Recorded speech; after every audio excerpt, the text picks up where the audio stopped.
সবাই যখন মৃত্যুটাকে ভীষণ ভয় পায়, আমি তখন হাসতে হাসতে আল্লাহর কাছে ভীষণ সন্তুষ্টি নিয়ে পৌঁছতে চাই যে আমি একটা ন্যূনতম ওই জীবনটা লিড করতে পারলাম, যে আমি একটা ইনসাফের হাসি নিয়ে আমি আমার আল্লাহর কাছে পৌঁছতে চাই। সুতরাং আগামী 50 বছর বাঁচলাম, কোনো ইম্প্যাক্ট তৈরি হলো না আমার দিয়ে, দেশের জন্য, রাষ্ট্রের জন্য, উম্মার জন্য, জাতির জন্য। কিন্তু আমি ধরেন 5 বছর বাঁচলাম, সেটার মধ্য দিয়ে যদি আগামী 50 বছরের ইম্প্যাক্ট তৈরি হয়, তাহলে অনেকদিন বেঁচে থাকায় কি সাফল্যের বলেন?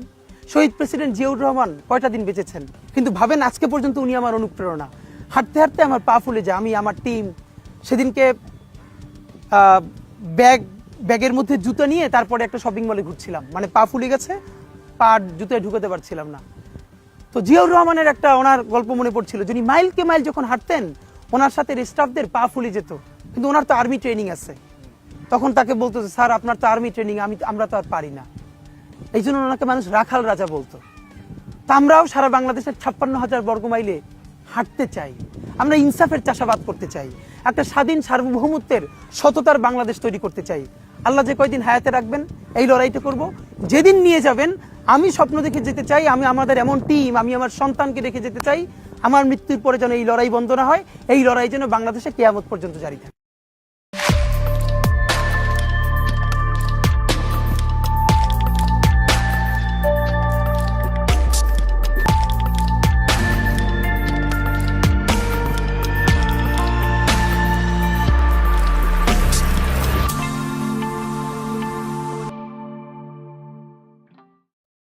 এই হাদিকেই কেন গুলি করা হলো, কে হাদিকে গুলি করছে তার চাইতে কেন গুলি করছে এই প্রশ্নটা জরুরি। হাদি বর্ষা বিপ্লবের মধ্যে দিয়ে গড়ে ওঠা তরুণ এবং বিপুল সম্ভাবনাময় এক রাজনৈতিক নেতা।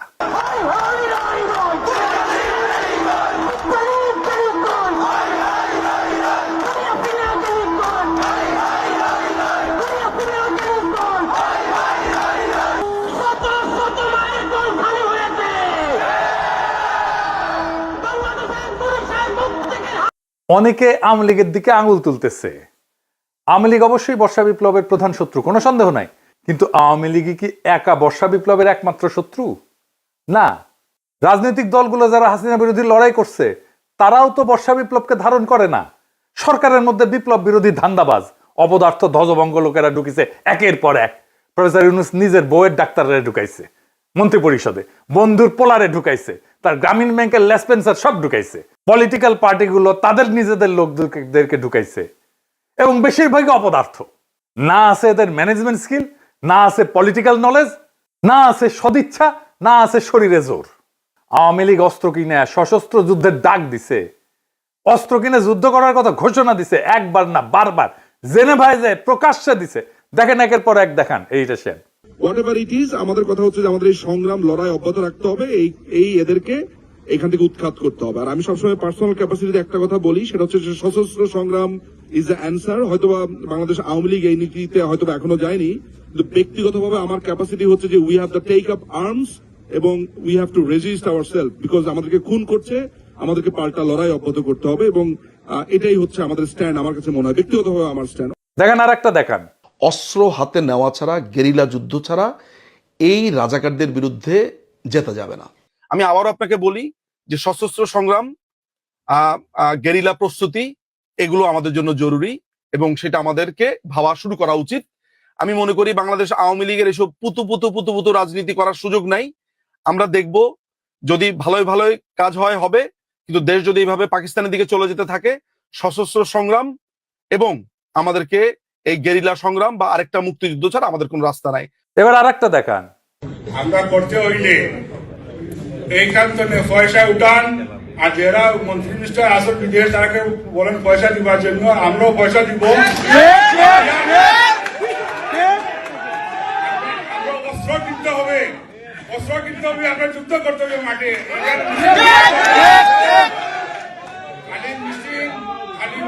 মিছিল করলেও চলবে না, আমরা অস্ত্র করতে হবে, আমরা মাঠে নামতে হবে। দেখেছেন শুধু কি এরা হাসিনা লেসপেন্সার, হাসিনা নিজেই বিপ্লবীদের হত্যার নির্দেশ দিছে। শুনেন, কথা কম গাছ বেশি। নেত্রী আমাদের যে ভাই বোনদের হত্যা করেছে, আমরা অস্ত্র তুলে নিয়ে এদেরকে হত্যা করবো ইনশাল্লাহ আগামীতে। মুখে কথা একটু কম বলো তো, যারা কথা বেশি বলে তারা কিছু করতে পারে না। কথা কম গাছ বেশি, ঠিক আছে? মুখ দিয়ে বলতে যেও না, আগে করে দেখো। ঠিক আছে, খোদা হাফেজ। শুনেছেন?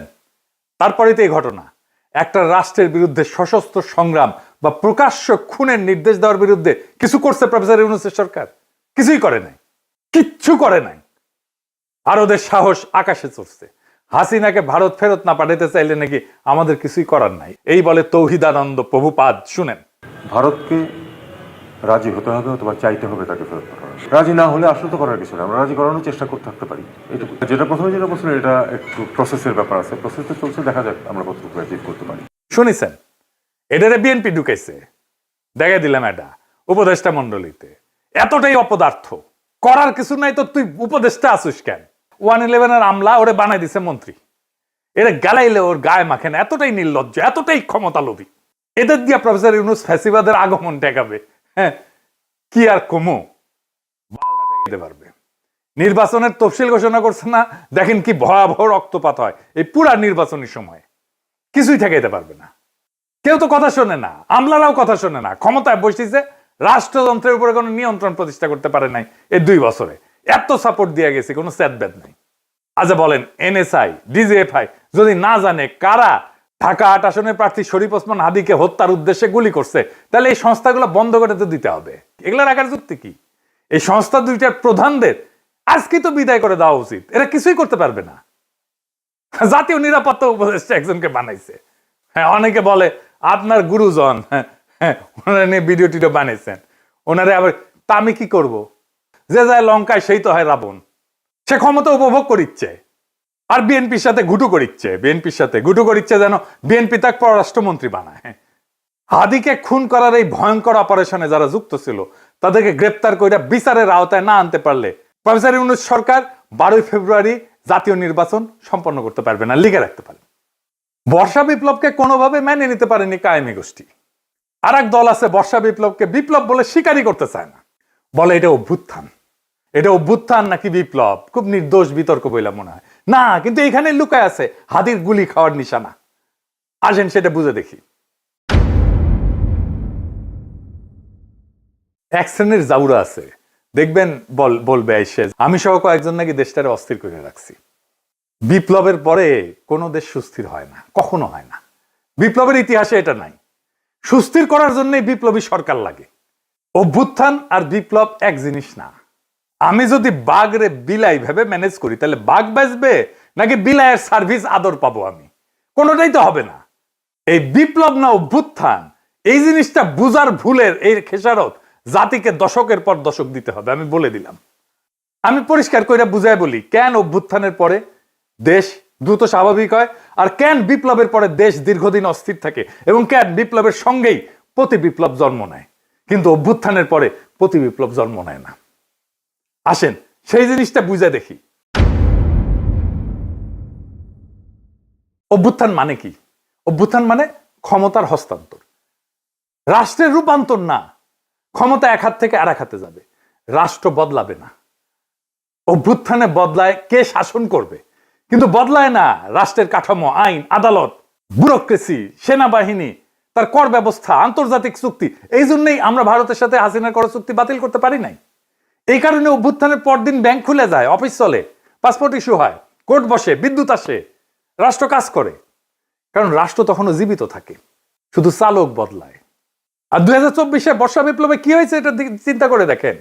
থানা ফাঁকা হয়ে গেছে, পুলিশ নাই, পালায় গেছে। আদালত ফাঁকা হয়ে গেছে, বিচারপতিরা পালায় গেছে, প্রধান বিচারপতি সহ। হয় নাই? বিপ্লব মানে কি? বিপ্লব মানে শুধু শাসক বদল না। বিপ্লব মানে কে শাসন করবে, কেন শাসন করবে, কিভাবে শাসন করবে, কোন আইনে, কোন নৈতিকতায়, সব প্রশ্ন নতুন করে তোলে, নতুন করে ফয়সালা হয়। হান্না আরেন্ট বলছিলেন যে ইংরেজিতে লিখেছে, ইংরেজি যেহেতু লিখেছে ঠিকই লিখেছে, তাই না আমি বাংলা কইরা বলি। বিপ্লব মানে নতুন কর্তৃত্ব তৈরি করা, নতুন কর্তৃত্বকে প্রতিষ্ঠা করা। বিপ্লব মানে পুরনো বৈধতা ধ্বংস, নতুন বৈধতাকে আনা। নতুন বৈধতাকে আনতে হয় বিপ্লবী সরকার দিয়া। সে বিপ্লবী সরকার যদি আপনি না করেন, আপনার বৈধতা, আপনার কন্ট্রোল, আপনার নিয়ন্ত্রণ, আপনার অথরিটি দাঁড়ায় না। প্রফেসর ইউনূসের অথরিটি দাঁড়ায়নি, এই জন্যই দাঁড়ায়নি। কেন হয় প্রতি বিপ্লব হয় বিপ্লবের পরে? কারণ বিপ্লব কাউকে না কাউকে বলে তোমার দর্শন ভুল, তোমার আদর্শ ভুল, তোমার বিশ্বাস ভুল, তোমার সম্পত্তি অবৈধ, তুমি দেশের শত্রু, তুমি জনগণের শত্রু। তাই যখন কেউ সব হারায় তখন সে লড়াই করে। অভ্যুত্থানে কেউ সব হারায় না, বিপ্লবে অনেকে সব হারায়। বিপ্লবে আওয়ামী লীগের সব হারানোর কথা ছিল, ভারতের সব হারানোর কথা ছিল, হারায় নাই, সব রক্ষা করা হয়েছে। তাই প্রতি বিপ্লব জন্মায় বিপ্লবের গর্ভেই। বিপ্লবী সরকারের দরকার পড়ে প্রতি বিপ্লব থেকে বিপ্লবকে রক্ষা করার জন্য। ইতিহাসে দেখেন, ইতিহাস কি বলে, শ্রীলঙ্কা তো প্রেসিডেন্ট পাঁচের দখল করে ফেলছিল না জনতা, ওইটা অভ্যুত্থান ছিল, দেশটা সুস্থির হইতে সময় লাগেনি। নেপালও কি হয়েছে, তাই হয়েছে না, নেপাল সুস্থির হয়ে গেছে না, সময় লাগেনি, কারণ ওইটা অভ্যুত্থান ছিল। বাংলাদেশ সুস্থির হচ্ছে না কেন? কারণ আমরা সেই গুরুত্বপূর্ণ সত্যটা এড়াই গেছি যে বাংলাদেশে একটা বিপ্লব হয়েছে এবং বিপ্লবের পরে অস্থিরতা থাকে, সেটাই স্বাভাবিক। কিন্তু সেই অস্থিরতা কতদিন থাকবে সেটা নির্ভর করে একটাই বিষয়ের উপরে, নতুন সরকার কতটা পূর্ণাঙ্গভাবে বিপ্লবী। আমরা সেটাকেই বলছিলাম বিপ্লবী সরকার। ইতিহাসে যেই সরকার বিপ্লবের ম্যান্ডেট নিয়ে, বিপ্লবী কর্মসূচি নিয়ে স্পষ্টভাবে পুরানো রাষ্ট্র ভেঙে নতুন রাষ্ট্র করে, সেখানে অস্থিরতা তুলনামূলকভাবে কম সময়ে দূর হয়ে যায়। কারণ সেখানে থাকে ক্ষমতা স্পষ্ট কেন্দ্র, আদর্শিক এবং রাজনৈতিক পরিচ্ছন্নতা। আর এইখানে না ঘরকা না ঘাটকা, বলে রাষ্ট্র সংস্কার করব, আর সব পুরানো কিছু সবকিছু রেখে দিছে। রাশিয়ায় 1917 সালে বিপ্লব হয়েছে, অস্থিরতা ছিল কিন্তু দ্রুত নিষ্পত্তি করে ফেলছিল বলশেভিকরা।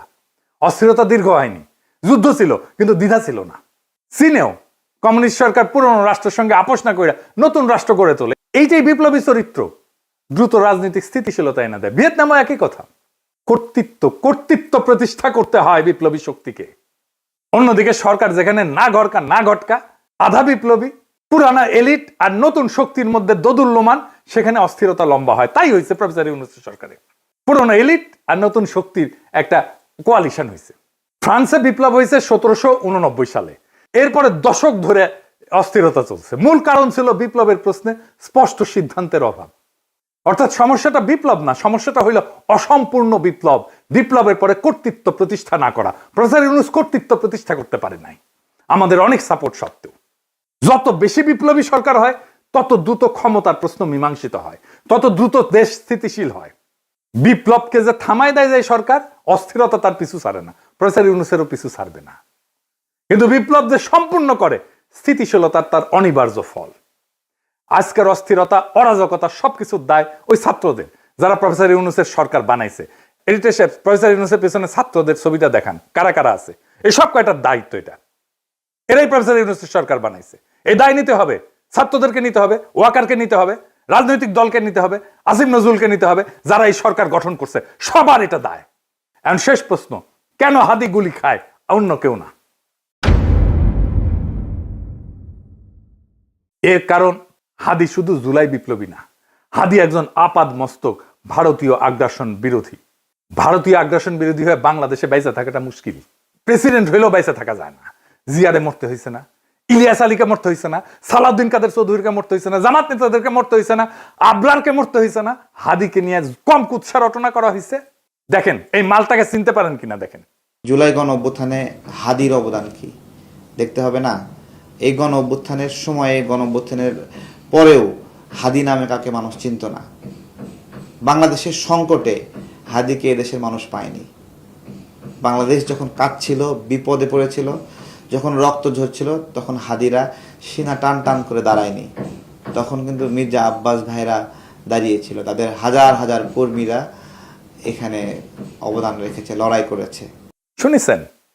শুনিছেন এই বাটপারকে বিএনপি কোলে তুলে রাখে। বিএনপি যা যা করতে পারে না, বলতে পারে না, এই বাটপারকে দিয়ে করায় আর বলায়। এটা বিএনপির মাস্তান, এটা বিএনপির ভার্চুয়াল মাস্তান। হাদিকে নাকি সে মাঠে দেখে নাই।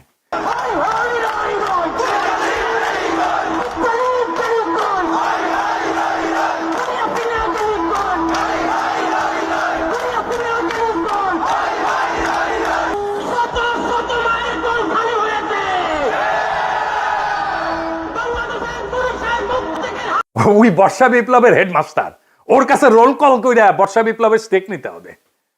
ওরে কিছু বললে বিএনপির বুদ্ধিজীবী ডাক্তার জাহেদ পর্যন্ত সেট করে ওঠে, কাইন্ডা শেষ হয়ে যায়। এই এপিসোড যখন রিলিজ হবে তখন হাদির ঠিক কি অবস্থা থাকবে আমি জানি না। এখনো পর্যন্ত হাদি ভালো আছে। হাদির কথায় আপনারা বারে বারে মৃত্যুর কথা আসতো, শহীদ মৃত্যুর কথা আসতো। আমরা তার এই রকম একটা কথা শুনেই এপিসোডটা শেষ করব। কিন্তু একটা কথা আপনাদেরকে স্পষ্ট করে বলে যেতে চাই, জুলাই বিপ্লবকে বিজয়ী করা ছাড়া আমাদের সামনে আর কোনো রাস্তা খোলা নাই। প্রফেসর ইউনূস বিপ্লবকে লক্ষ্যভ্রষ্ট করেছে। আমরা আবার সেই বিপ্লবকে সম্পন্ন করব, বিজয় করব। প্রয়োজনে আবার এক নদী রক্ত পাড়ি দেব, কিন্তু বিজয় নিয়ে ঘরে ফিরবো ইনশাল্লাহ। ইনকিলাব জিন্দাবাদ। মন খারাপ হয় যে আল্লাহ যদি আমাকে কোনোদিন নিয়েও যায়, তো এই যে ছেলে মেয়েগুলো, মানে আমি আল্লাহর কাছে সবসময় দোয়া করি। আপনি জানেন যে আমার আল্লাহ একটা সন্তান দিছে, 3 মাস ওর বয়স। আমার বাচ্চাটা তো আমি 3 মাসে 30 মিনিটও কোলে নিতে পারি নাই। তো আমার ওয়াইফ খুব মাঝে মধ্যে আর কি মজা করে বাচ্চারে বলে যে ইনকিলাব মঞ্চের মুখপাত্র তোমার সাথে দেখা করতে আসছে।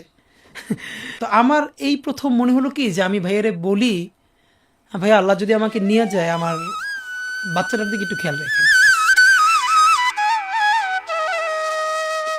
তো এই কথাটা আমি বলতে পারিনি। আব্বার একটা, মানে আপনি যদি বলেন যে আমার সারা জীবনের যেটুকুন সততা, সাহস, লড়াই, এটার দুনিয়ার সমস্ত শক্তি আমার আব্বা। আমি যদি কিছু হইলেও করতে পারি সততার সাথে, আল্লাহ যদি আমার রহম করে, তাহলে আমার ছেলে, আমার পরিবার, আমার ভাই বোন, আমার ইনকিলাব মঞ্চের ভাই বোনগুলো, এগুলো আল্লাহই দেখবে যেভাবে আল্লাহ এখন আমাদেরকে দেখতেছে।